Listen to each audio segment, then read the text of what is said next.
हिंद साथियों, स्वागत है आपका self study classes with Sumit Jain YouTube channel में। तो सभी साथी आ जाएं और एक बार जल्दी से वीडियो को लाइक कर दें। आज दोस्तों अपन कुछ महत्वपूर्ण प्रश्नों पर चर्चा करेंगे जो कि बहुत ही इंपॉर्टेंट हैं। जिन भी साथियों को मॉडल पेपर लेना है दोस्तों, वो मॉडल पेपर ले सकते हैं। आज मॉडल पेपर के कुछ नमूने, कुछ प्रश्नों को आज हम आपको बताने वाले हैं कि मॉडल पेपर में इस प्रकार के महत्वपूर्ण प्रश्नों का संकलन किया गया है, उसको आप सभी देख सकते हैं। देखो, द्विवेदी युग को जागरण सुधार काल की संज्ञा किसने दी है? तो सभी लोग बताएंगे। आंसर आपका क्या हो जाएगा? यहां पर फटाफट से आंसर बताना है आपको। द्विवेदी युग को जागरण सुधार काल की संज्ञा किसने दी है? बताइए। क्वेश्चन है आपके डॉक्टर नगेंद्र ने, आचार्य शुक्ल ने, नामवर सेन ने, राम कुमार वर्मा ने। फटाफट बताएं। द्विवेदी युग को जागरण सुधार काल की संज्ञा किसने दी है? ये क्वेश्चन आपसे पूछा गया है तो आपको बताना ही है और सभी लोग आंसर बताएं फटाक से। राइट आंसर आपका जा रहा है कि सर जागरण सुधार काल की जो संज्ञा दी है वो दी है डॉक्टर नगेंद्र ने, यानी कि आपका जो एक नंबर है वो बिल्कुल सही है। ठीक है, एक नंबर, बहुत बढ़िया। अगला क्वेश्चन देखो, कौन हिंदी को गवारू बोली कहते हैं? बहुत बढ़िया क्वेश्चन। हिंदी को गवारू बोली कौन कहते हैं? हिंदी को गवारू बोली कौन कहते हैं, ये आपका क्वेश्चन है, आपको चयन करना है। तो फटाक से बताइएगा, हिंदी को गवारू बोली किसने कहा है? तो देखते हैं कौन कौन सही बता रहा है। फटाफट से आंसर बताइए प्रश्न क्रमांक 2 का आंसर। और प्रश्न क्रमांक 2 में आप लोगों ने बताया कि सर हिंदी को गवारू बोली जो कहने वाले हैं वो है सर सैयद अहमद खां। सर सैयद अहमद खां, यानी कि आपका जो एक नंबर है वो बिल्कुल सही है। सर सैयद अहमद खां आपका राइट आंसर हो जाएगा। ठीक है, एक नंबर आपका सही हो जाएगा। कविता संवर्धनी सभा के संस्थापक कौन थे? कविता संवर्धनी सभा के संस्थापक कौन थे, ये आपको बताना है प्रश्न क्रमांक 3 में आपको चयन करना है। सभी लोग बताएं, कविता संवर्धनी सभा के संस्थापक कौन थे? 3 नंबर का आंसर आपको चयन करना है और 3 में आपका सीधा आंसर जा रहा है कि सर कविता संवर्धनी सभा के जो संस्थापक थे वो संस्थापक थे कौन थे? बताएं जल्दी से। आपका राइट आंसर चला जाएगा भारतेंदु। क्या है सही आंसर? कि सर कविता संवर्धनी सभा के जो संस्थापक थे वो थे भारतेंदु जी। ये नंबर आपका बिल्कुल सही हो जाएगा। वेरी गुड आंसर, बहुत बढ़िया। उत्तर भक्तमाल के रचनाकार कौन है? प्रश्न क्रमांक 4, उत्तर भक्तमाल के रचनाकार कौन है, इसका आंसर आपको चयन करना है। सभी लोग बताएं, उत्तर भक्तमाल के रचनाकार कौन है, ये आपका प्रश्न है। इसका आंसर आपको चयन करना है और सीधा सीधा आंसर आपका जा रहा है कि सर उत्तर भक्तमाल अगर आप पूछ रहे हो तो ये उत्तर भक्तमाल के जो रचनाकार हैं बताएं। सभी का आंसर आ गया कि सर उत्तर भक्तमाल ये भारतेंदु जी की रचना है। भक्तमाल किसकी रचना है? भक्तमाल के रचनाकार नाभादास हैं। ठीक है, और नवभक्तमाल राधाचरण गोस्वामी। ठीक है, नवभक्तमाल राधाचरण गोस्वामी। उत्तर भक्तमाल भारतेंदु जी, भक्तमाल नाभादास। ठीक है, वेरी गुड, बहुत बढ़िया। राम स्वरूप चतुर्वेदी ने रासो शब्द की उत्पत्ति किससे मानी है? बहुत अच्छा क्वेश्चन। प्रश्न क्रमांक 5 में आपको बताना है, राम स्वरूप चतुर्वेदी ने रासो शब्द की उत्पत्ति किससे मानी है? किससे मानी है? सभी लोग बताएंगे। प्रश्न क्रमांक आपका 5 है। 5 का राइट आंसर आपको चयन करना है। 5 का सही आंसर क्या हो जाएगा? राम स्वरूप चतुर्वेदी ने रासो शब्द की उत्पत्ति किससे मानी है? प्रश्न क्रमांक आपका 5 है और 5 में सीधा आंसर देखते हैं कौन कौन सही बता रहा है इस प्रश्न को। 5 में रामस्वरूप चतुर्वेदी का पूछा है, गलत कर जाएंगे बहुत सारे लोग। कुरैशी जी बिल्कुल सही बता रहे हैं, बहुत बढ़िया। और बहुत सारे लोगों ने डी लगा दिया, यही गड़बड़ होता है आप लोगों के साथ। आपको पता है कि रामस्वरूप चतुर्वेदी ने राउस से माना है। राउस से दोस्तों रासो शब्द की उत्पत्ति मानी है। यहां पर आपका उत्तर है 1 नंबर, राउस से रासो शब्द की उत्पत्ति मानने वाले कौन है? रामस्वरूप चतुर्वेदी। ठीक है, बहुत बढ़िया। कृषक क्रंदन एक किसकी रचना है? प्रश्न क्रमांक 6। कृषक क्रंदन की रचनाकार कौन है? गया प्रसाद शुक्ल स्नेही, निर्मल वर्मा, हरिऔध या फिर कृष्णाशोपति। प्रश्न क्रमांक आपका 6 है। 6 का आंसर आपको बताना है। कृषक क्रंदन किसकी रचना है, ये सभी लोग बताएं। कृषक क्रंदन की रचनाकार कौन है, इसका आंसर बताना है। और प्रश्न क्रमांक 6 में आपका उत्तर हो जाएगा कि सर कृषक का क्रंदन गया। कृषक का क्रंदन अब गया। गया तो गया प्रसाद शुक्ल स्नेही, यानी कि आपका 1 नंबर बिल्कुल सही हो जाएगा। कृषक का क्रंदन गया, गया से क्या बनेगा? गया प्रसाद शुक्ल स्नेही। ठीक है, ये नंबर आपका राइट आंसर। Very good. प्रेम राज्य काव्य के लेखक कौन है? प्रेम राज्य काव्य के लेखक कौन है, इसका आंसर आपको बताना है। प्रेम राज्य काव्य के लेखक कौन माने जाते हैं? प्रश्न क्रमांक 7 में आपको चयन करना है। प्रेम राज्य काव्य के लेखक कौन है? प्रश्न क्रमांक 7, और बढ़िया प्रश्न है दोस्तों। कौन है? प्रेम राज्य किसकी रचना है, ये बताना है। बताइए, प्रेम राज्य किसकी रचना है? क्वेश्चन थोड़ी सी दोस्तों डिफरेंट अलग होंगे, लेकिन बढ़िया क्वेश्चन। प्रेम राज्य की रचनाकार कौन है? और आपका सीधा आंसर जा रहा है कि सर प्रेम राज्य जो काव्य है, ये काव्य जयशंकर प्रसाद का। ठीक है, प्रेम राज्य की जय, प्रेम राज्य की जय, यानी ये नंबर आपका सही है, ये नंबर। वेरी गुड, बहुत बढ़िया आंसर। अगला क्वेश्चन देखो, अवध का किसान कवि किसे कहा जाता है? अवध का किसान कवि किसे कहा जाता है? अवध का किसान कवि किसे कहा जाता है? त्रिलोचन, मुक्तिबोध अज्ञेय या फिर नाथुराम शर्मा शंकर को? अवध का किसान कवि किसे कहा जाता है? बढ़िया क्वेश्चन है। प्रश्न क्रमांक 8 में आपको चयन करना है।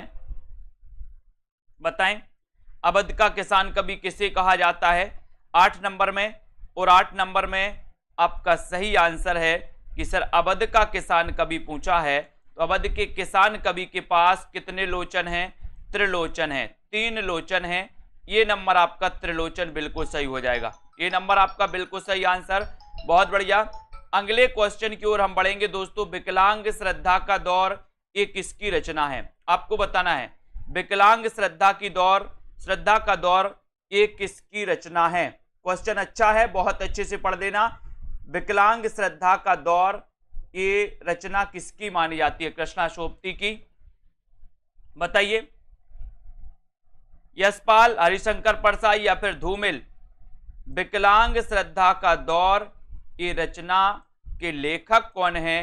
ये प्रश्न क्रमांक 9 में आपको बताना है। और विकलांग श्रद्धा का दौर यानी कि हरिशंकर परसाई, हरिशंकर परसाई, और सी नंबर आपका सही है। ठीक है, वेरी गुड, बहुत बढ़िया। प्रगतिशील साहित्य के मानदंड, इसके लेखक कौन है? प्रगतिशील साहित्य के मानदंड के लेखक कौन माने जाते हैं? जल्दी से बताओ। प्रगतिशील साहित्य के मानदंड के रचनाकार कौन है? प्रश्न क्रमांक आपका 10 है, और 10 में आपको चयन करना है। बहुत ही अच्छा क्वेश्चन है। बताएं कुरैशी जी, प्रगतिशील साहित्य के मानदंड के रचनाकार कौन है? प्रश्न क्रमांक 10 में, और 10 में आपका सही आंसर हो जाएगा। क्या हो जाएगा? बोले सर प्रगतिशील साहित्य के मानदंड के जो रचनाकार हैं वो है रांगे राघव।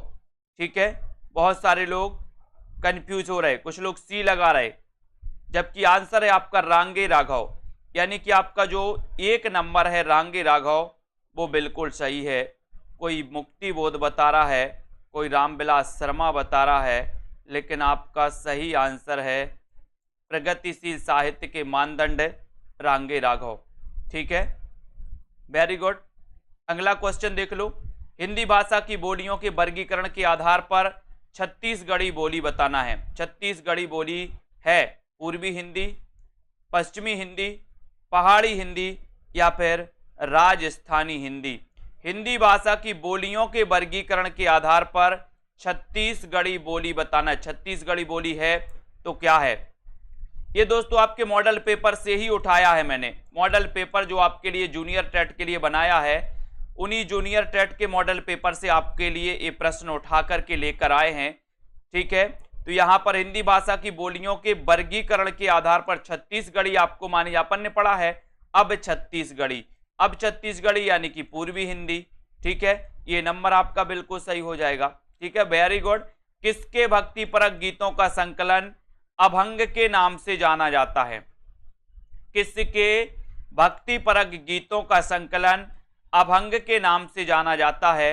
ये आपको बताना है। नामदेव के, सहजोबाई, कबीर या फिर दादू दयाल के? कई बार मैंने ट्रिक से याद करवाया इस क्वेश्चन को। किसके भक्तिपरक गीतों का संकलन अभंग के नाम से जाना जाता है, ये आपको बताना है। और उत्तर प्रश्न क्रमांक 12 में आपका सही आंसर हो जाएगा नामदेव। नामदेव के भक्तिपरक गीतों का जो संकलन है वो अभंग के नाम से जाना जाता है, यानी कि ये नंबर आपका बिल्कुल सही है, ठीक है, वेरी गुड। महादेवी वर्मा की बौद्ध दर्शन से प्रभावित रचना कौन सी है? प्रश्न क्रमांक 13, महादेवी वर्मा की बौद्ध दर्शन से प्रभावित रचना कौन सी है, ये आपको चयन करनी है। बताते जाए फटाफट से, क्या हो जाएगा सही आंसर? महादेवी वर्मा जी जिनका जन्म हुआ था 1907 को, और इनकी बौद्ध दर्शन से प्रभावित जो रचना है वो रचना कौन सी है, ये आपसे पूछा गया। और आपका उत्तर है डी नंबर, यानी कि रश्मि। रश्मि यानी डी नंबर आपका बिल्कुल सही है, ठीक है, D right answer, very good. बौद्ध दर्शन से प्रभावित रचना कौन सी है? रश्मि, डी नंबर। पा ध्वनि का उच्चारण स्थान आपको बताना है। पा ध्वनि का उच्चारण स्थान कौन सा है? दंत, ओष्ठ, मूर्धन्य, मूर्धन्य या फिर कंठ? पा ध्वनि का उच्चारण स्थान क्या है, ये आपके लिए क्वेश्चन दिया गया है। जिन भी साथियों को जूनियर सुपर टेट के टॉप 2000 प्रश्नों की दोस्तों क्या करना है, प्रैक्टिस करनी है। टॉप 2000 क्वेश्चन, टॉप 2000 क्वेश्चन के 20 टेस्ट बनाए गए हैं, जिनको भी करना है अभी आप लोगों के लिए ऑफर है, ठीक है। आप लोग कहें तो और अच्छा ऑफर आप लोगों के लिए दे देंगे, जितने भी हमारे साथी हैं। सिर्फ आप बताएं कि सर हमें प्रैक्टिस करनी है, तो आप लोग बता सकते हैं। पा ध्वनि का उच्चारण स्थान है 14 का आंसर, और 14 में आपका राइट आंसर जा रहा है ओष्ठ है। ओष्ठ यानी कि बी नंबर आपका सही है, ओष्ठ आपका राइट आंसर है। शशांक शब्द का पर्यायवाची शब्द क्या है? शशांक शब्द का पर्यायवाची शब्द क्या है, ये आपको बताना है प्रश्न क्रमांक 15 में। शशांक शब्द का पर्यायवाची शब्द आपको बताना है प्रश्न क्रमांक 15 का आंसर। और 15 में आपका देखो पर्यायवाची कौन कौन सही बता रहा है।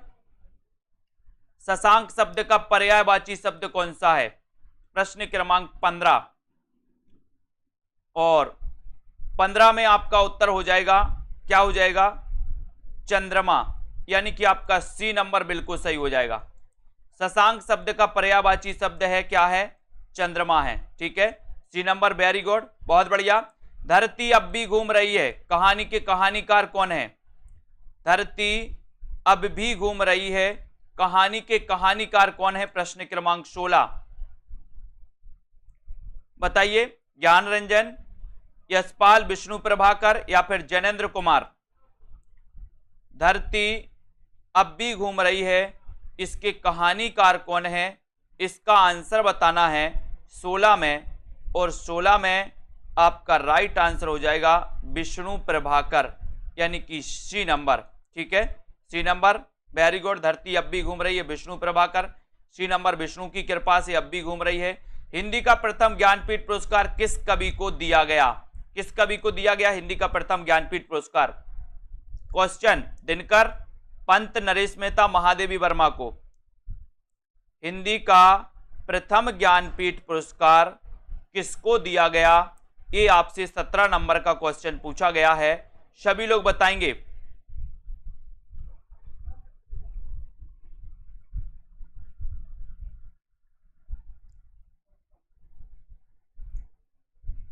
हिंदी का प्रथम ज्ञानपीठ पुरस्कार किस कवि को दिया गया? प्रश्न क्रमांक 17 में, और 17 का आंसर है आपका सुमित्रानंदन पंत को।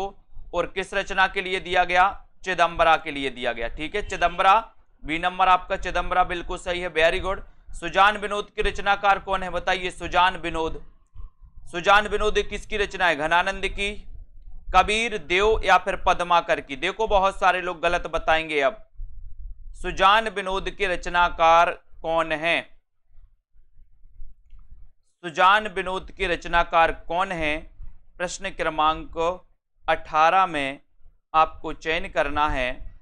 और देखो घनानंद बता दिया कमला ठाकुर जी ने। और बताओ, अजय शर्मा जी ने घनानंद लिख दिया। और बताओ, और बता दिया रोहित कुमार जी ने घनानंद, कालिंदी जी ने घनानंद बता दिया। बहुत बढ़िया। और बता दो घनानंद कौन कौन बता रहे हैं। बहुत बढ़िया। यही तो गड़बड़ होता है, पुलिस सर बन रहा था लेकिन गलत करके आ गए। मैंने याद करवाया था सुजान को विनोद देव, विनोद देव अपन ने याद किया था। सुजान को विनोद देव, तो देव से क्या हो जाएगा? देव कवि की रचना है, यानी सी आपका बिल्कुल सही होगा। ठीक है। आधुनिक काल के गोरखनाथ किसे कहा जाता है? आधुनिक काल के गोरखनाथ किसे कहा जाता है? बताइए। आधुनिक काल के गोरखनाथ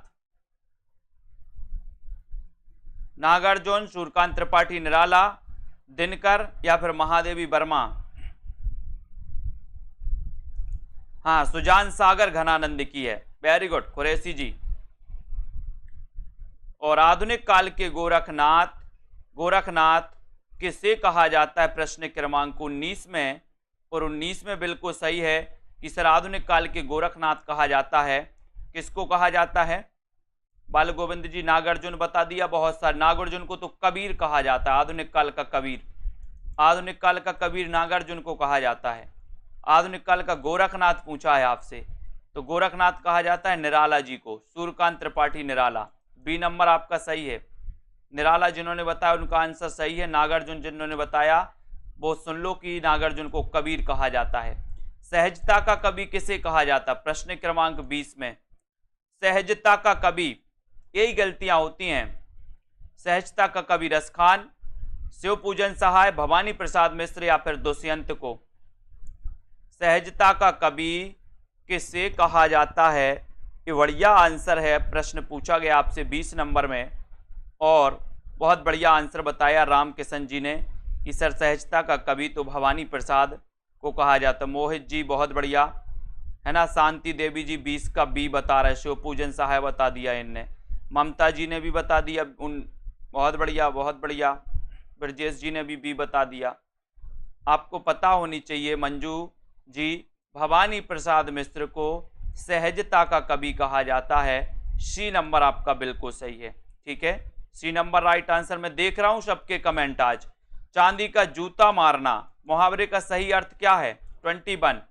चांदी का जूता मारना मुहावरे का सही अर्थ क्या है? अधिक लाभ कमाना, रिश्वत देना, परास्त कर देना या फिर धोखा देना। चांदी का जूता मारना मुहावरे का सही अर्थ क्या है? ये आपसे क्वेश्चन है। बहुत बढ़िया क्वेश्चन है प्रश्न क्रमांक 21 में। और देखते हैं कौन कौन सही बता रहा है।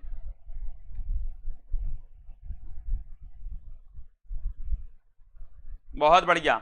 लगभग अधिकांश लोगों ने सही बताया है। लगभग अधिकांश क्या, सभी लोगों ने सही बताया है।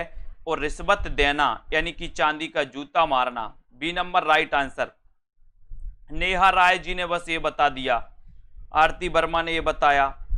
बी है, बी रिश्वत देना, बी नंबर सही। प्रैक्टिस करिए इनकी। आख्यायिका शैली का प्रथम मौलिक उपन्यास कौन सा है? फिर गलत करेंगे आप लोग। आख्यायिका शैली का प्रथम मौलिक उपन्यास कौन सा है? प्रश्न क्रमांक 22 में। 22 में बताइए आख्यायिका शैली का प्रथम मौलिक उपन्यास कौन सा है? प्रश्न क्रमांक 22 में बताइए। 22 का राइट आंसर आख्यायिका शैली का बताना है प्रथम उपन्यास कौन सा है।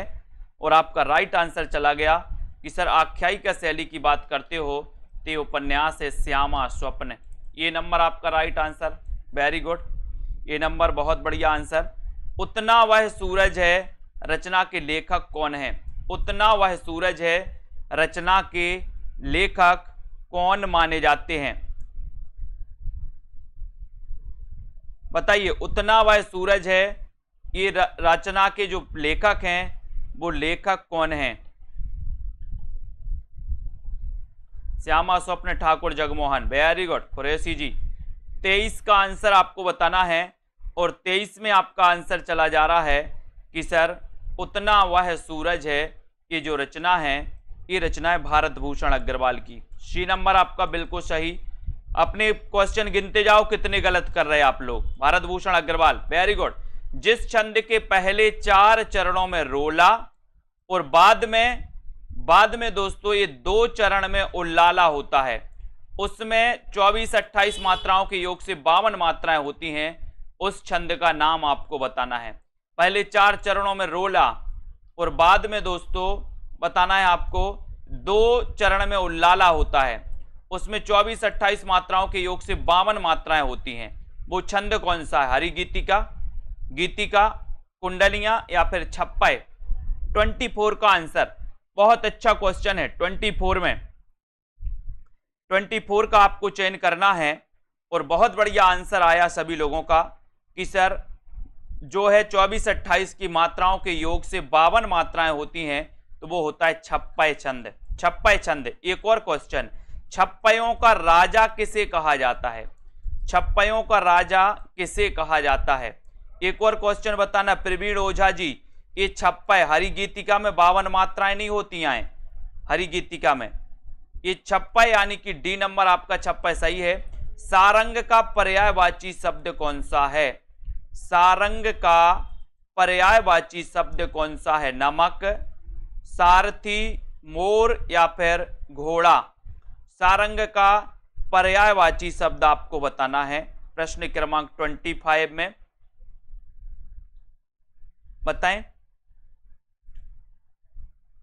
और छप्पयों का राजा चंद बरदाई को कहा जाता, बिल्कुल सही है, ठीक है। और सारंग का जो पर्यायवाची शब्द है वो पर्यायवाची शब्द है दोस्तों क्या? मोर। क्या है? मोर। यानी आपका उत्तर सी नंबर जो है, सी नंबर आपका बिल्कुल सही है, ठीक है, C number right answer. Nimbarkacharya का दार्शनिक मत है, तो निम्बार्काचार्य का दार्शनिक मत क्या है? द्वैता द्वैतवाद, शुद्धा द्वैतवाद, अद्वैतवाद या फिर द्वैतवाद? तो आपको पता है दोस्तों शुद्धाद्वैतवाद के तो वल्लभाचार्य माने जाते हैं, है ना। अद्वैतवाद के तो शंकराचार्य माने जाते हैं, ठीक है। और द्वैतवाद के माने जाते हैं मध्वाचार्य।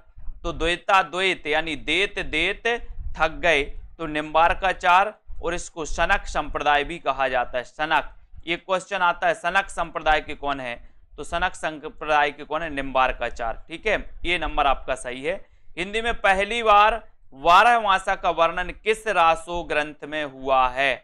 पहली बार 12 मासा का वर्णन किस रासो ग्रंथ में हुआ है? परमाल रासो में, खुमार रासो, बीसल देव रासो या फिर हमीर रासो में? चयन करना है आपको। हिंदी में पहली बार 12 मासा वर्णन किस रासो ग्रंथ में हुआ है?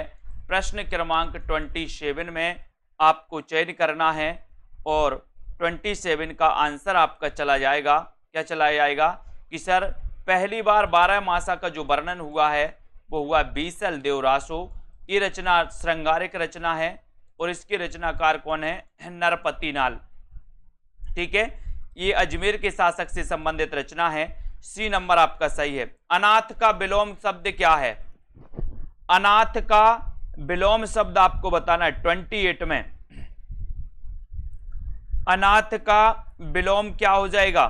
धनी, सनाथ, निर्धन या फिर बेकार? अनाथ का विलोम बताना है आपको। देखते हैं कौन कौन सही बता रहा है, और लगभग अधिकांश लोगों ने सही बता दिया कि सर अनाथ का विलोम होता है सनाथ। अनाथ का विलोम क्या होता है? सनाथ, ठीक है। यानी कि आपका बी नंबर आपका सही है। यहां पर बी नंबर सही है ममता जी 28 का। वेरी गुड, बहुत बढ़िया। मूल गोसाई चरित्र के रचनाकार कौन है? मूल गोसाई चरित्र के रचनाकार कौन है? 29। मूल गोसाई चरित्र के रचनाकार कौन है? आपसे पूछा गया है 29 का क्वेश्चन, और 29 में आपको बताना है क्या है मूल गोसाई चरित्र के रचनाकार।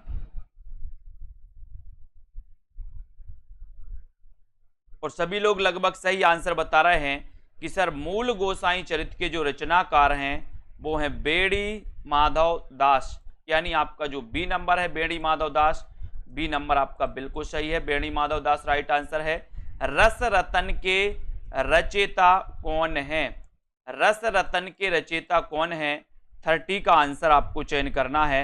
30 में आपको बताना है रस रतन के रचनाकार कौन माने जाते हैं, और सीधा आंसर आपको बताना है। राइट आंसर चाहिए चले के ये विश्वास जी, रस रतन के रचनाकार कौन है, बहुत बढ़िया राइट आंसर पोहकर कवि, कौन है, पोहकर कवि हैं, डी नंबर आपका बिल्कुल सही है, पोहकर कवि।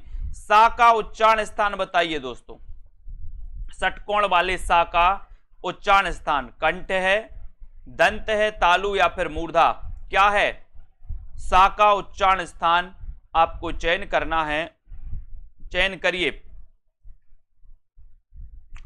प्रश्न क्रमांक 31 का आंसर, और 31 में आपका सही आंसर क्या जा रहा है, देखते हैं कौन कौन का आंसर सही आ रहा है।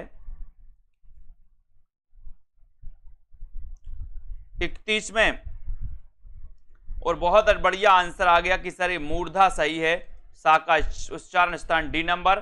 कामायनी का सर्ग नहीं है, तो कौन सा सर्ग नहीं है बताइए,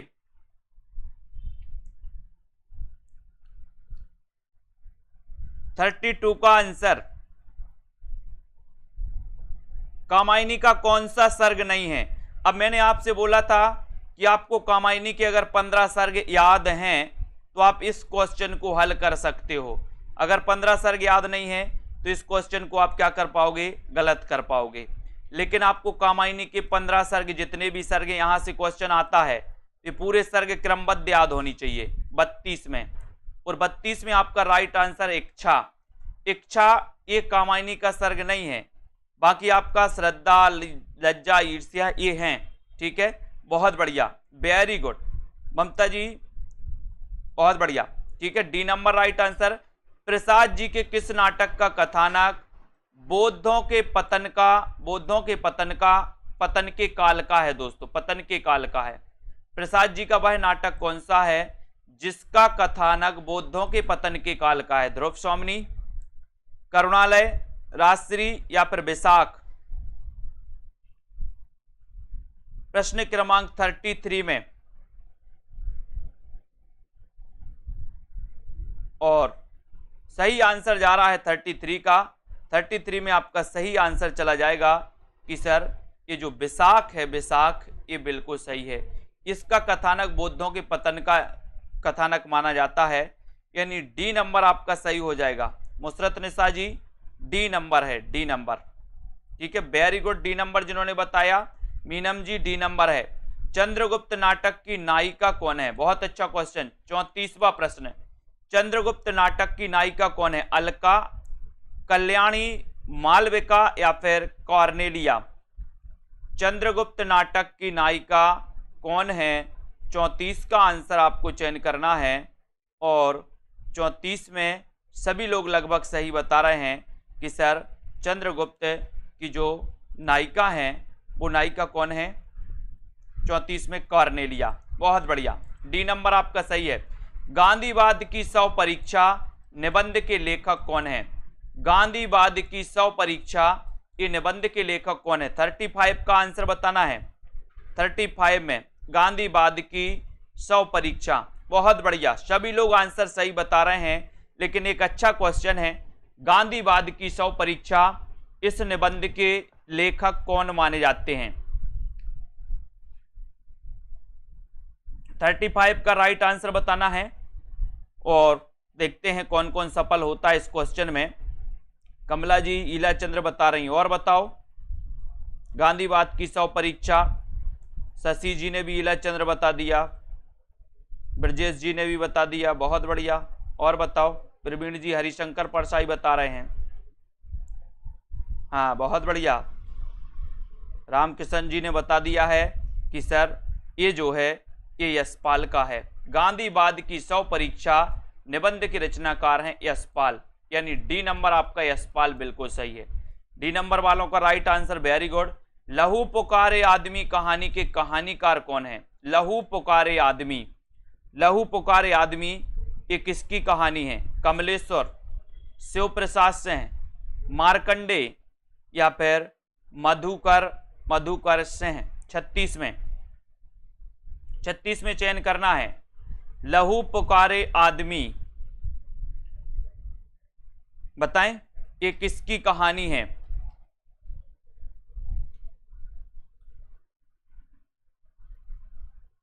अर्चना पाल जी ए बता रही हैं, मंजू जी सी बता रही हैं, भाभी शिक्षिका सी बता रही हैं 36 का। और बताओ, नेहा जी ने भी सी बता दिया, आज तो लाइन लगी सी की। बबीता जी ने भी सी, बहुत बढ़िया। KM जोशी, कहे कि मार्कंडे को ज़्यादा जानते आप लोग, लहू पुकारे आदमी, है ना। और जिन्होंने मधुकर बताया है, मधुकर, उनका आंसर सही है। लहू पुकारे आदमी ये मधुकर सिंह की रचना है। किसकी है? मधुकर सिंह की कहानी है। डी नंबर आपका सही है। लहू पुकारे आदमी, काय के लिए पुकारे? बोले मधु के लिए पुकारे, मधु, ठीक है। पुकारे आदमी या लहू पुकारे आदमी मधु के लिए, मधु के लिए तो मधुकर सिंह, ठीक है। बांग्ला कहानी सैलसीमा बेगम का हिंदी रूपांतरण है, बताइए। रसिया बालम, दुखबा में कांसू कहूं मोरी सजनी, दुलाई वाली या फिर बेटों वाली विधवा? बांग्ला कहानी सैलसीमा बेगम का हिंदी रूपांतरण है, तो कौन सी रचना है? 37 का आंसर, 37 में आपको चयन करना है। बहुत ही बढ़िया प्रश्न है। बांग्ला कहानी सैलसीमा बेगम, बताइए।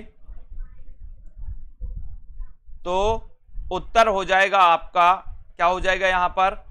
दुखबा में कांसे कहूं मोरी सजनी, ठीक है। दुखबा में कांसे कहूं मोरी सजनी, किसकी है ये कहानी?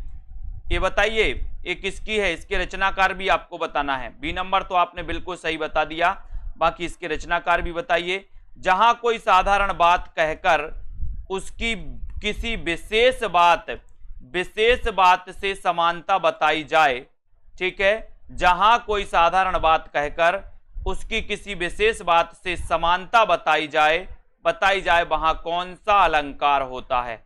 बहुत अच्छा क्वेश्चन है 38 में।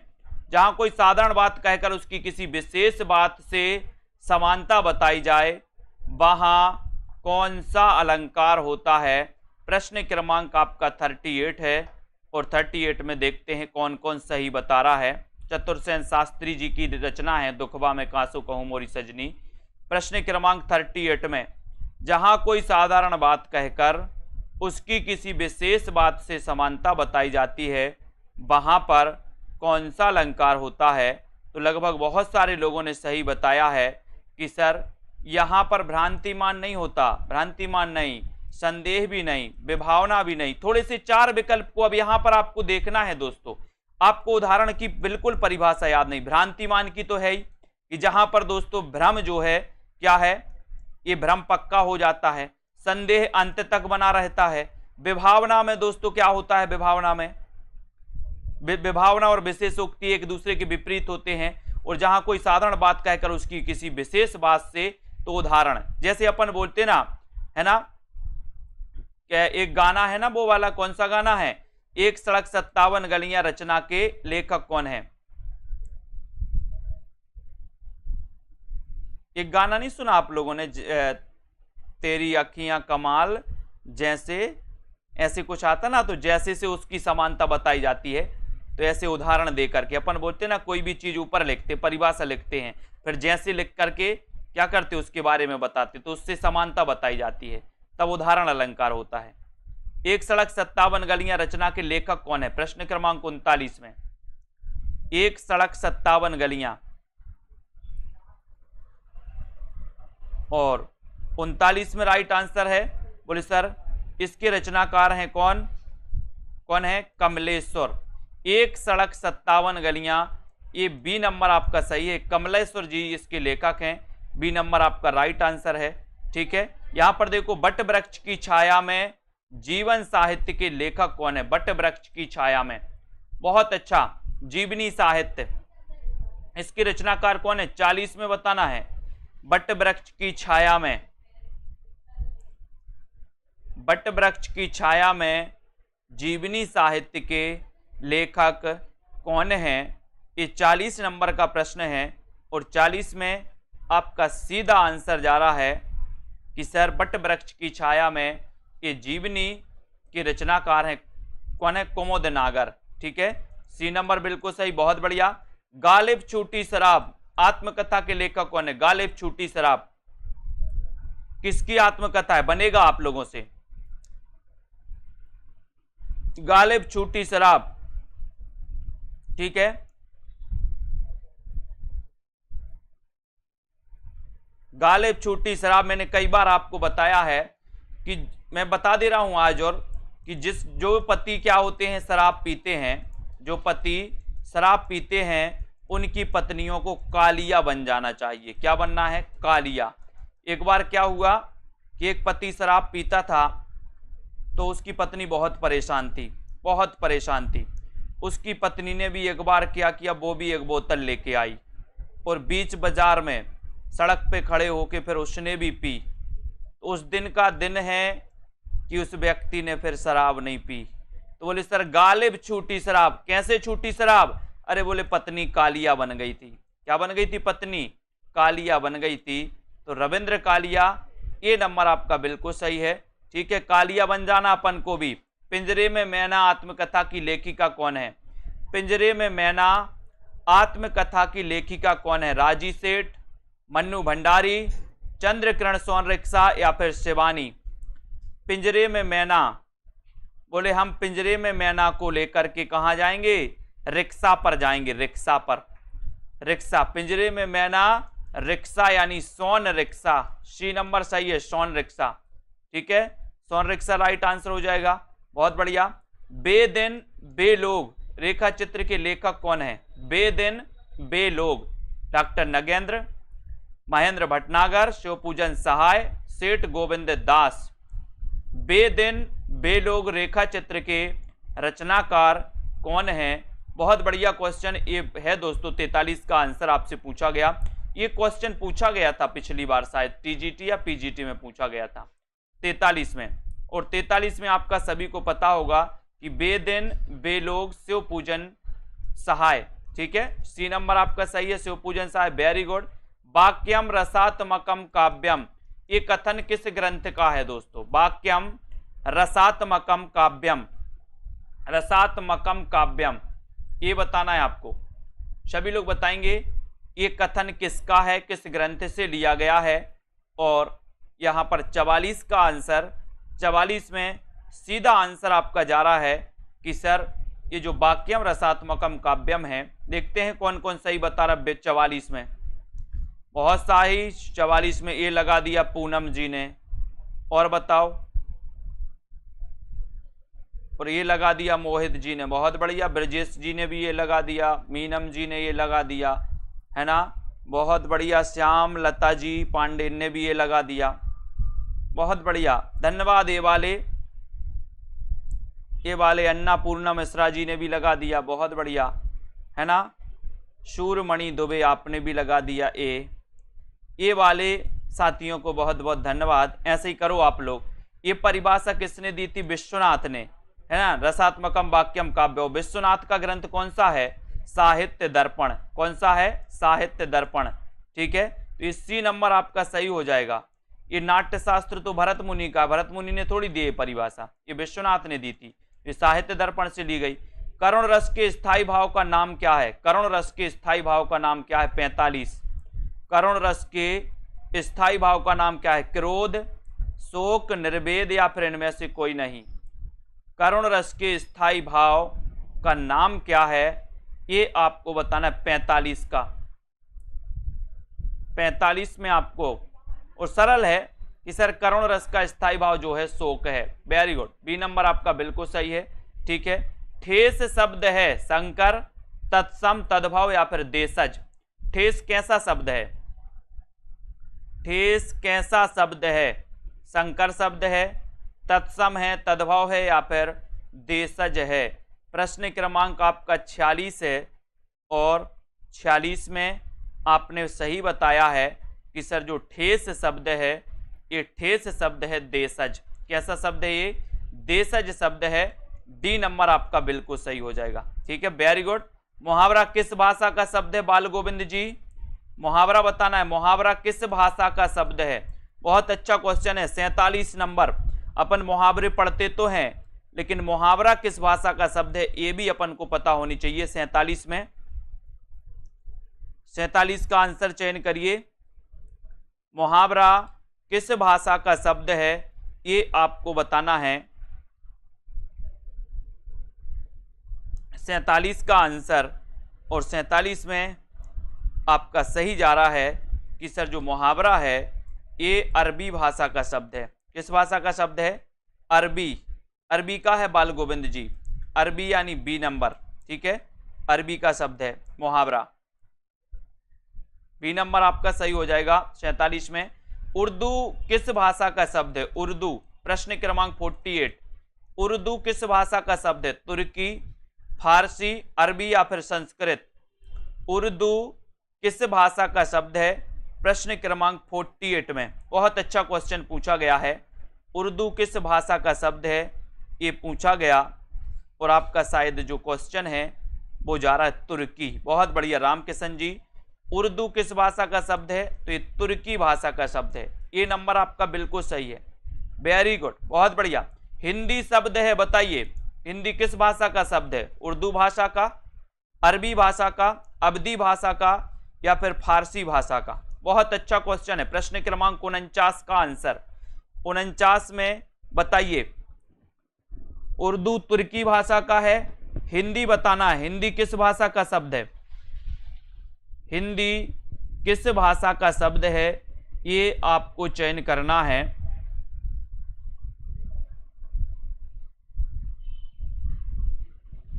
और देखते हैं कौन कौन सही बता रहा है। हिंदी, और सही आंसर चला गया कि सर हिंदी जो है ये फारसी भाषा का शब्द है, यानी आपका डी नंबर जो चला गया वो बिल्कुल सही है। बहुत बढ़िया, डी नंबर आपका राइट आंसर है। हिंदी फारसी भाषा का शब्द है। संस्कृत के ऐसे शब्द जिन्हें हम ज्यों का त्यों प्रयोग में लाते हैं दोस्तों, उन्हें क्या कहते हैं? 50 का आंसर, 50 का राइट आंसर बताना है। संस्कृत के ऐसे शब्द जिन्हें हम ज्यों का त्यों प्रयोग में लाते हैं उन्हें क्या कहते हैं? 50 में आपको चयन करना है, उन्हें क्या कहते हैं?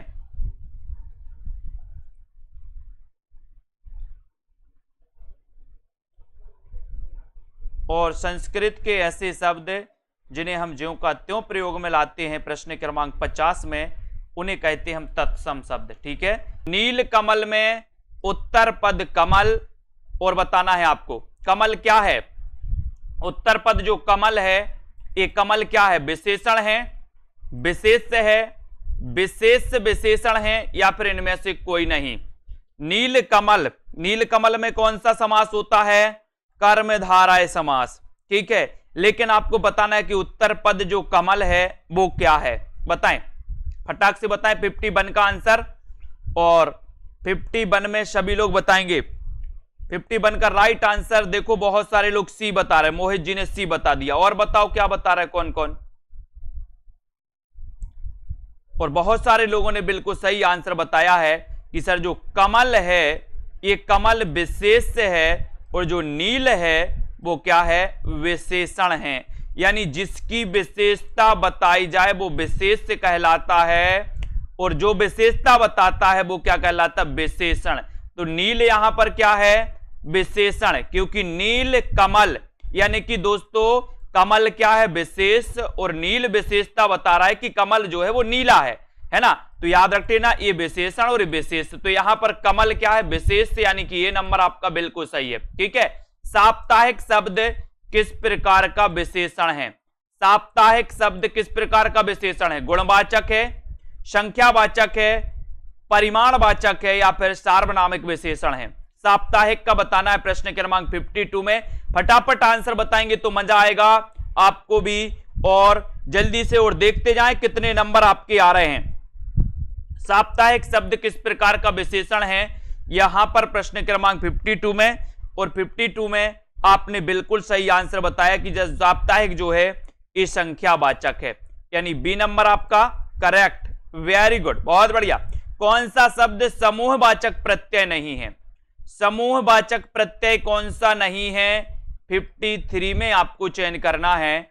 समूहवाचक प्रत्यय कौन सा नहीं है, ये 53 का आंसर आपको चयन करना है। और बहुत ही बढ़िया क्वेश्चन है। लोग, ये तो समूहवाचक है।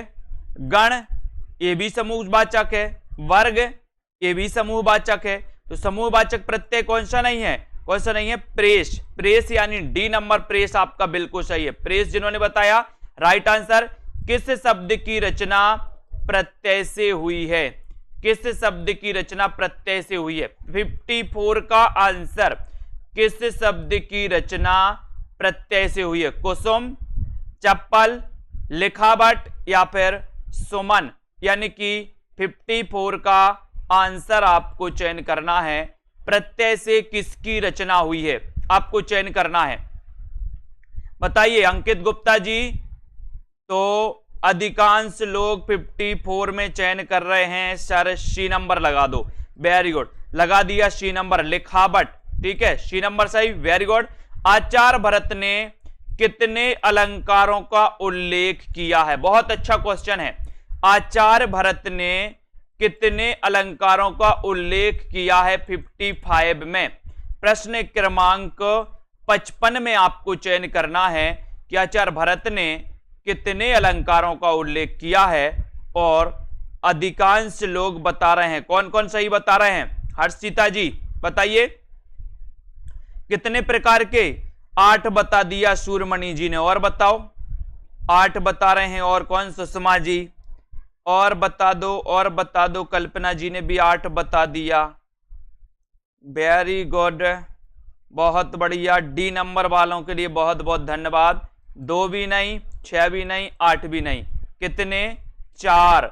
भरत ने, आचार्य भरत ने या भरत मुनि ने 4 अलंकारों का उल्लेख किया है। कितने अलंकारों का? 4 अलंकारों का। 8 रस, रस 8।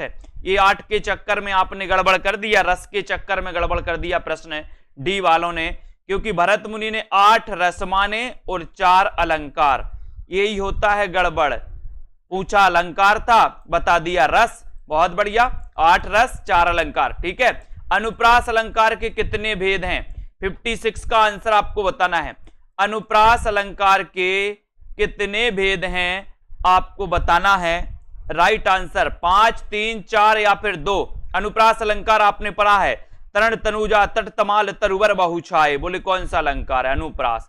अब अनुप्रास के कितने भेद होते हैं बताइए? 5 होते, 3, 4 या फिर 2 होते हैं। 56 का आंसर कितने होते हैं?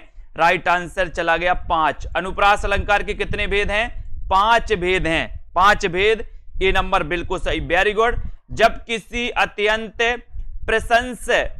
प्रशंसा के लिए कोई बात बहुत चढ़ाई, प्रशंसा है दोस्तों, जब किसी अत्यंत प्रशंसा के लिए कोई बात बहुत बड़ा चढ़ाकर कही जाती है, तब वहां पर कौन सा अलंकार होता है? जब किसी अत्यंत यानी कि अति वाली प्रशंसा के लिए कोई बात बड़ा चढ़ाकर कही जाती है, तब वहां पर कौन सा अलंकार होता है? अतिशयोक्ति। अतिशयोक्ति देखो कैसा लिखा जाता है, ये अतिशयोक्ति सही है। कभी कभी ये वाक्य शुद्धि में भी, ये शब्द शुद्धि में भी आता है दोस्तों। तो आप लोग क्या करते हो? आधा सा लगा के योक्ति कर देते हो। ये अतिशयोक्ति, ये वाला गलत है। अतिशयोक्ति पूरा सा आता है, इसको याद रख लेना। तो आपका उत्तर ए नंबर बिल्कुल सही, अतिशयोक्ति राइट आंसर, वेरी गुड। कौन सा अर्थालंकार है? अर्थालंकार कौन सा है? 58 में आपको अर्थालंकार और शब्दालंकार पता होनी चाहिए दोस्तों। मैं जो महत्वपूर्ण चीजें मैं बता रहा हूं वो पूरे आपको याद होनी चाहिए। शब्दालंकार के अंतर्गत कौन कौन आते हैं, अर्थालंकार के अंतर्गत कौन कौन आते हैं, क्वेश्चन पूछा जाता है। यहां पर आपसे अर्थालंकार पूछा गया है, तो अर्थालंकार कौन सा होता है? प्रश्न क्रमांक 58 में आपको चयन करना है अर्थालंकार के अंतर्गत कौन सा आता है। तो बहुत सारे लोगों ने, है ना, रेखा जी बी बता रही है, मार्क नहीं, अनुप्रास भी नहीं, श्लेष भी नहीं। अर्थालंकार के अंतर्गत आता उपमा, याद कर लेना अब इसको। बहुत सारे लोगों ने गलत बताया है, कोई ये बता रहा है, कोई बी बता रहा है, याद रख लेना। लेकिन बहुत सारे लोगों ने उपमा ही बताया है। डी नंबर आपका सही है। लेकिन आपको ये याद होनी चाहिए कि अर्थालंकार के अंतर्गत कौन आते हैं और शब्दालंकार के अंतर्गत कौन आते हैं। अतनु का पर्यायवाची शब्द क्या है? अतनु का ईश्वर, कृष्ण, कामदेव या फिर बसंत। अतनु का पर्यायवाची शब्द आपको चयन करना है। 59 का उत्तर आपको बताना है। राइट आंसर क्या हो जाएगा? अतनु का पर्यायवाची शब्द कौन सा है? सीधा सीधा आंसर आपको बताना है और आंसर आपका जा रहा है, कौन सा जा रहा है? अतनु। अतनु का बताना है। लक्ष्मी भट्ट जी सही बताया लगभग सभी लोगों ने कि सर अतनु तो कामदेव का पर्यायवाची है। C number right, very good. Saraswati का पर्यायवाची क्या है दोस्तों? सरस्वती का पर्यायवाची भारती, शारदा, बाक या फिर उपरोक्त सभी। सरस्वती का पर्यायवाची आपको बताना है प्रश्न क्रमांक 60 में, और लगभग सभी से बनेगा। उपरोक्त सभी आ जाए तो फिर तो आप लोग आओ देखते ना ताओ और सभी लगा के आते हो। तो यहां पर भी वही करोगे। भारती, शारदा, बाक ये पूरे के पूरे सरस्वती के पर्यायवाची हैं, यानी डी नंबर आपका बिल्कुल सही है। Very good. इच्छा का पर्यायवाची शब्द क्या होगा? इच्छा का बताइए। अमीय, हर्ष, आकांक्षा या फिर रश्मि। इच्छा का पर्यायवाची शब्द क्या है? ये प्रश्न आपसे पूछा गया है। बहुत ही अच्छा क्वेश्चन है। प्रश्न क्रमांक आपका 61 है। इच्छा का पर्यायवाची शब्द बताना है और सीधा आंसर आपका जा रहा है कि सर जो इच्छा है, इच्छा का पर्यायवाची है आकांक्षा। क्या है? आकांक्षा। सी नंबर बिल्कुल सही, वेरी गुड। निम्न में से सौदामिनी का पर्यायवाची नहीं है। पर्यायवाची बोले सर पूरे पूरे पर्यायवाचियों की तो बाढ़ आ गई। सौदामिनी का पर्यायवाची कौन सा नहीं है? बिजली, चंचला, क्षण प्रभा या फिर सिलीमुख, यानी कि 62 का आंसर आपको बताना है। सौदामिनी का पर्यायवाची कौन सा नहीं है? नहीं है बताना है। देखते हैं कौन कौन गलत बताता है, क्योंकि सबसे बनेगा इसलिए गलत बताता है, देख रहे हैं हम। ठीक है, तो लगभग सभी लोगों ने आंसर राइट बता दिया है। बहुत बढ़िया, वेरी गुड। लक्ष्मी जी ने बस गलत बता दिया, सी नंबर। तो यहां पर आपका सिलीमुख सही है, डी नंबर सही है। खंडहर की आत्माएं के रचनाकार कौन है? खंडहर की आत्मा इसके रचनाकार कौन है?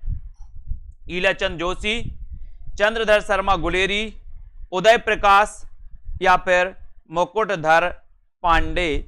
प्रश्न क्रमांक 63 में आपको चयन करना है। खंडहर की आत्माएं इसके रचनाकार कौन है? अपन ने कई बार याद करवाया है कि सर खंडहर की जो आत्माएं हैं ये क्या होती हैं? क्या होती हैं?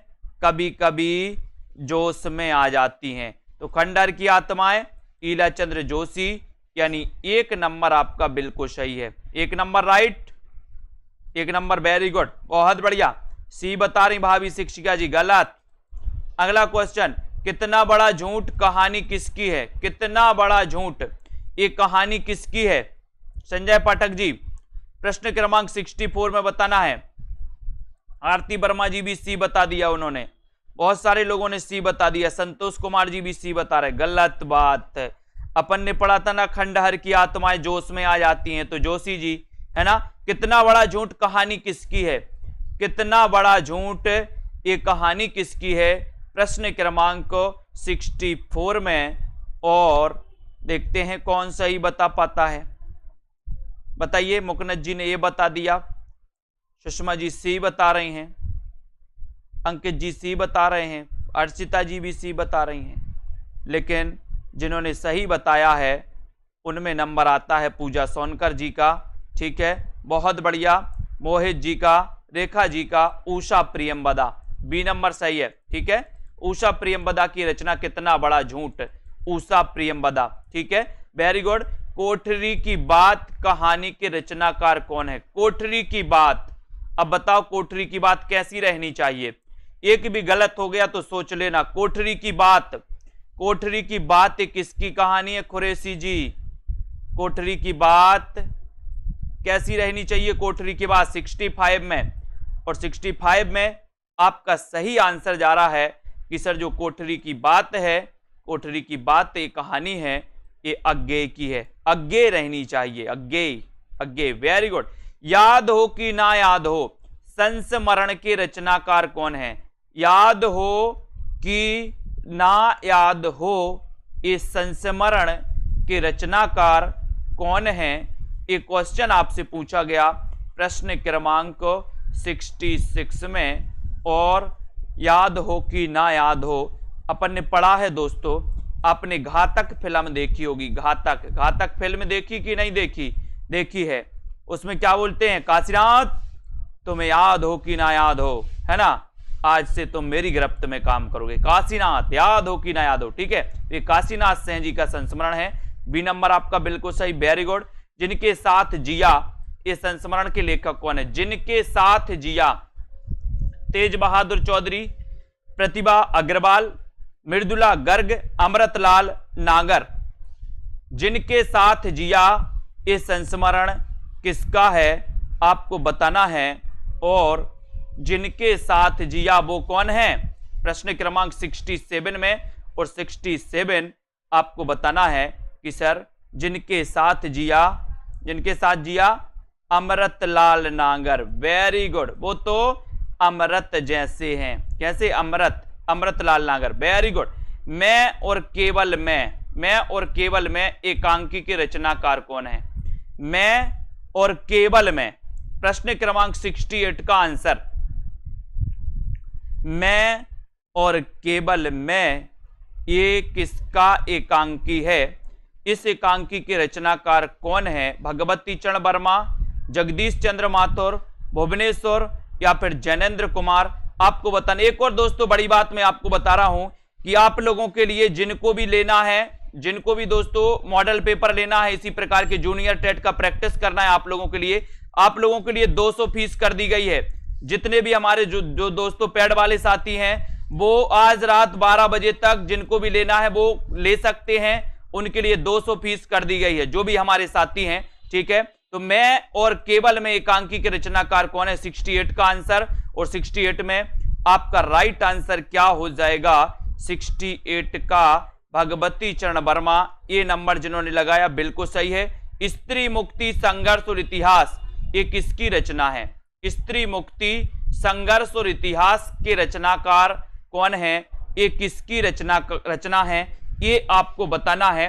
प्रश्न क्रमांक 69 का आंसर, और 69 का आंसर बहुत बढ़िया जा रहा है कि सर ये जो स्त्री मुक्ति और संघर्ष है, स्त्री मुक्ति और संघर्ष और इतिहास, ये रमणिका गुप्ता, रमणिका गुप्ता यानी डी नंबर आपका सही है। ठीक है, डी, ये रमणिका गुप्ता जी की रचना है दोस्तों, डी नंबर।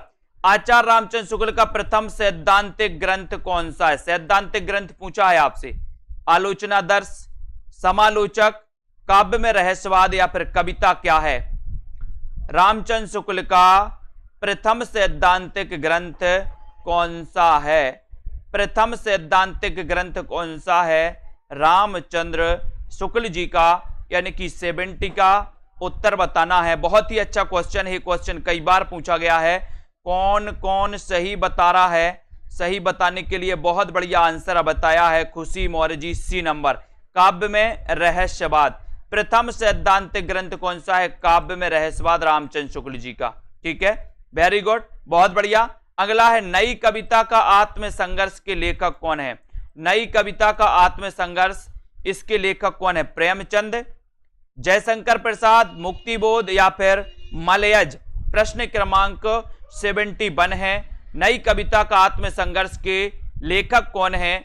इस 71 का आंसर आपको चयन करना है। बहुत ही अच्छा क्वेश्चन है, और 71 में सीधा सीधा आपका राइट आंसर चला जा रहा है कि सर ये जो नई कविता का आत्म संघर्ष है, इसके जो लेखक हैं वो लेखक है मुक्तिबोध। ठीक है, मुक्तिबोध, सी नंबर बिल्कुल सही।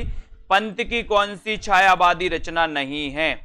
पंत की कौन सी छायावादी रचना नहीं है। तो कौन सी नहीं है छायावादी रचना? युगबाणी, ग्रंथि, वीणा या फिर पल्लव। पंत की कौन सी रचना छायावादी नहीं है? 72 का आंसर। और 72 में पंत की कौन सी रचना छायावादी नहीं है? राइट आंसर चला जाएगा युगबाणी। युगबाणी यानी आपका ये नंबर बिल्कुल सही है। ठीक है, ये छायावादी नहीं है तो ये फिर कौन सी है? ये प्रगतिवादी है। ठीक है, ये नंबर बिल्कुल सही। क्वासी, क्वासी किसकी रचना है? क्वासी, प्रश्न क्रमांक 73। क्वासी के रचनाकार कौन है? बताइए। 73 का आंसर क्वासी के रचनाकार कौन है? और बहुत ही अच्छा आपका उत्तर जा रहा है 73 में कि सर क्वासी के रचनाकार पूछा है। और क्वासी, क्वासी बताइए क्वासी के रचनाकार कौन है 73 में? देखते कौन कौन सही बता रहा है। बहुत बढ़िया, सभी लोगों ने सही बताया। बालकृष्ण शर्मा नवीन। छायावाद की प्रथम प्रयोगशाला किससे माना जाता है? एक और क्वेश्चन, छायावाद की प्रथम प्रयोगशाला किससे माना जाता है? झरना, पल्लव, यामा या फिर निहार? बताइए। प्रश्न क्रमांक 74 में 74 छायावाद की प्रथम प्रयोगशाला कौन सी या किसे माना जाता है? 74 का आंसर और राइट आंसर है झरना। झरना, वेरी गुड, ये नंबर राइट आंसर। बहुत बढ़िया। इन मुसलमान हरिजनन पे कोटिन हिंदू बारी, ये पंक्ति किसकी है?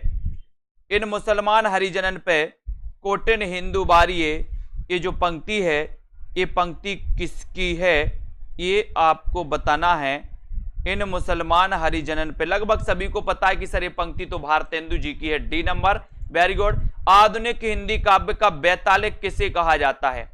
आधुनिक हिंदी काव्य का बेतालिक किसे कहा जाता है? ये आपको चयन करना है। भारतेंदु, प्रेमघन, राधा कृष्णदास और बाल मुकुंद गुप्त।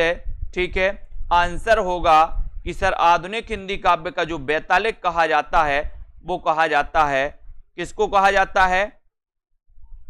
किसको कहा जाता है? भारतेंदु जी को। वेरी गुड, ये नंबर सही। बहुत बढ़िया। हो होरी, कल ही पढ़ा था अपन ने, कल परसों पढ़ा था। हो होरी ये किसकी कृति है? हो होरी कृति के रचनाकार कौन है? बड़ा ही अच्छा क्वेश्चन है। 77 का आंसर फटाफट से बताएं जल्दी से। पूरे 100 क्वेश्चन आपको कवर करना है और आपका पता है कि सर हो होरी ये जो है, ये जो रचना है ये अंबिका दत्त व्यास की है। अंबिका दत्त व्यास। ठीक है, बहुत बढ़िया। इनका जन्म कब हुआ था? कोई बताएगा? बताओ। मध्यकालीन धर्म साधना एक किसका निबंध है? मध्यकालीन धर्म साधना निबंध के रचनाकार कौन है? 78 का आंसर। मध्यकालीन धर्म साधना निबंध के रचनाकार कौन माने जाते हैं? बहुत ही अच्छा क्वेश्चन है और देखते हैं कौन कौन बता रहा है मध्यकालीन धर्म साधना के रचनाकार। बहुत बढ़िया। 1958 में नहीं, 1858 में।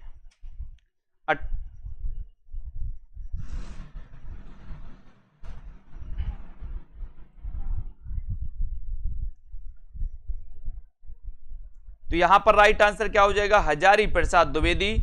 सी नंबर सही है, वेरी गुड। भूत के पांव किसकी व्यंग रचना है? भूत के पांव, भूत के पांव ये किसकी रचना मानी जाती है? 79 में। और 79 का उत्तर बताना है। और भूत के पांव ये जो रचना है दोस्तों ये हरिशंकर परसाई जी की है। ठीक है, बी नंबर आपका सही, वेरी गुड आंसर। किस प्रकार के निबंधों में बुद्धि तत्व प्रमुख होता है? किस प्रकार के निबंधों में बुद्धि तत्व प्रमुख होता है? भावात्मक, वर्णात्मक, विवरणात्मक या फिर विचारात्मक? किस प्रकार के निबंधों में बुद्धि तत्व प्रमुख होता है?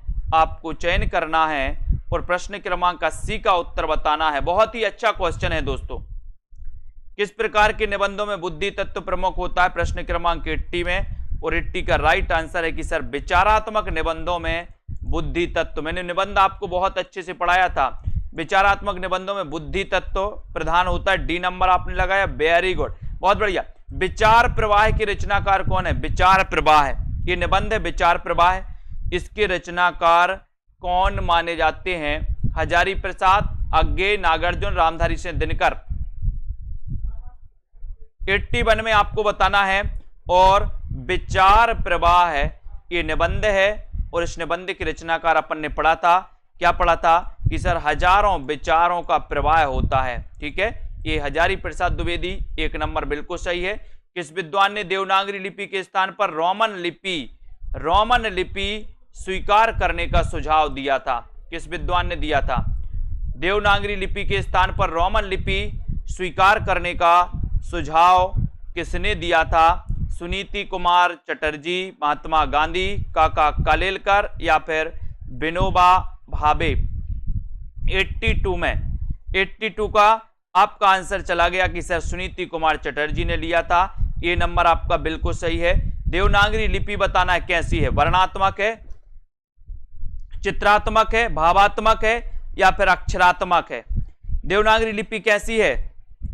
देवनागरी लिपि कैसी लिपि मानी जाती है? देवनागरी लिपि बताइए। 83 का आंसर, और 83 में आपका राइट आंसर चला गया कि सर देवनागरी लिपि जो है ये अक्षरात्मक लिपि मानी जाती है। डी आपका बिल्कुल सही है, अक्षरात्मक लिपि, वेरी गुड, बहुत बढ़िया। रीतिकाल के रीति सिद्ध काव्यधारा के कवि कौन है? रीति सिद्ध काव्यधारा के कवि आपको चयन करना है, आपने पढ़ा है, बिल्कुल सरल क्वेश्चन दोस्तों।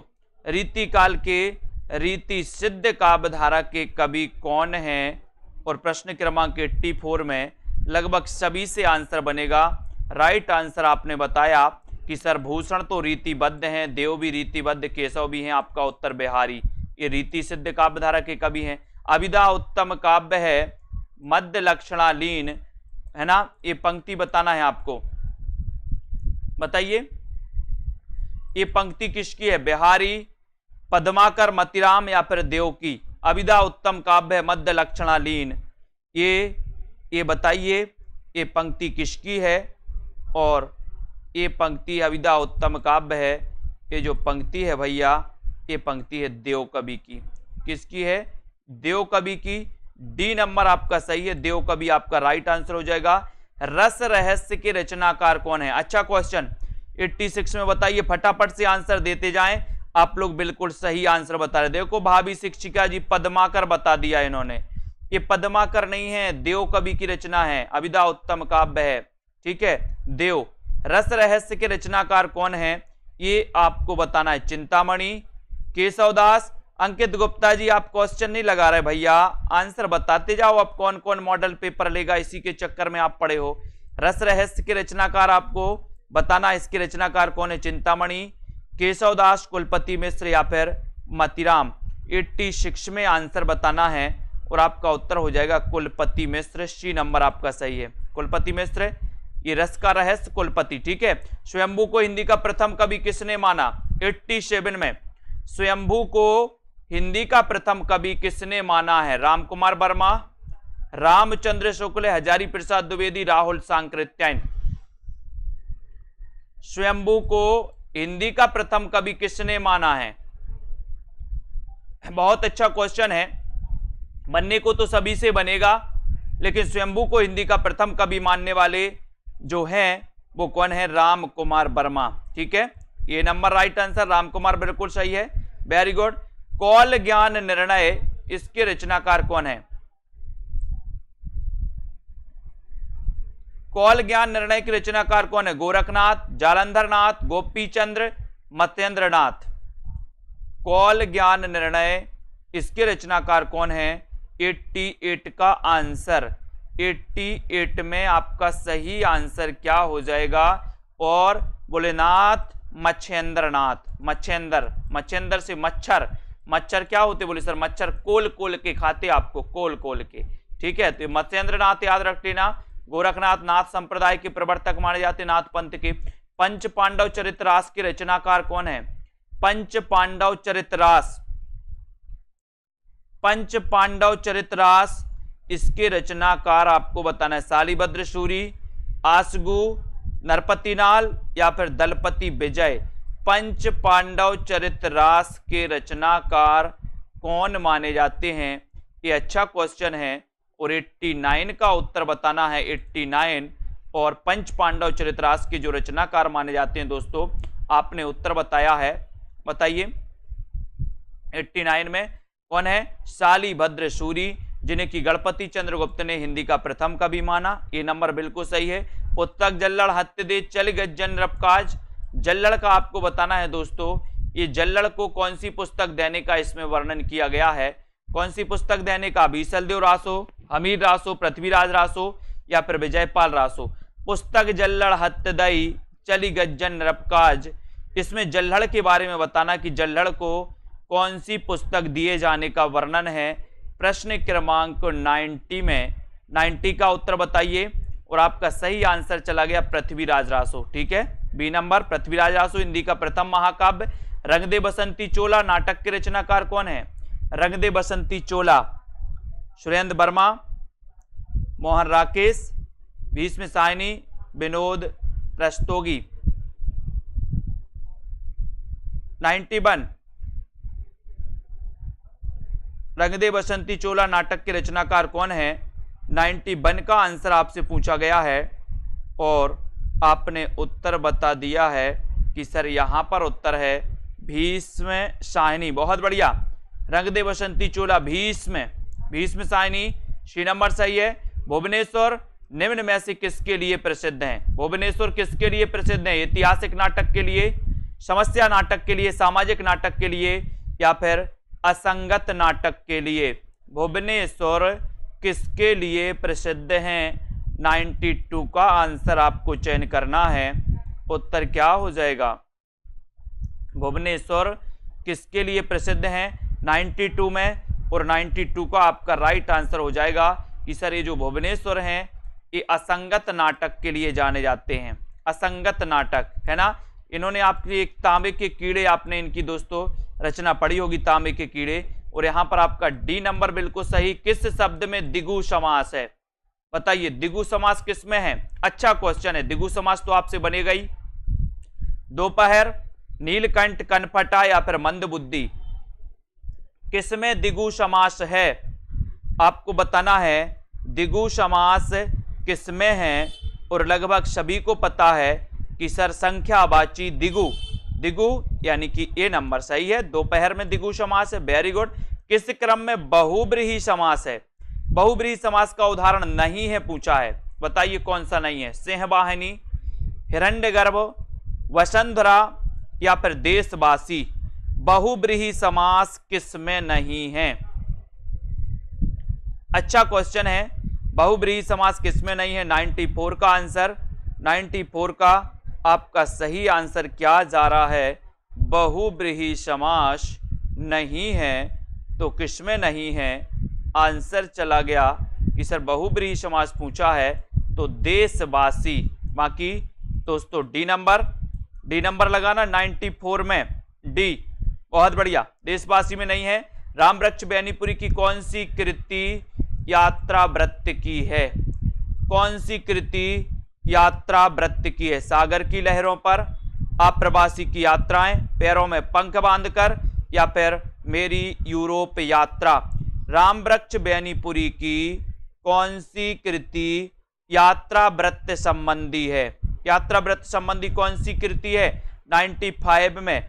बहुत ही अच्छा क्वेश्चन है और 95 में आपका उत्तर हो जाएगा कि सर रामवृक्ष बेनीपुरी की जो कृति यात्रा वृत्त संबंधी है वो है पैरों में पंख बांधकर, यानी कि आपका सी नंबर पैरों में पंख बांधकर बिल्कुल सही है।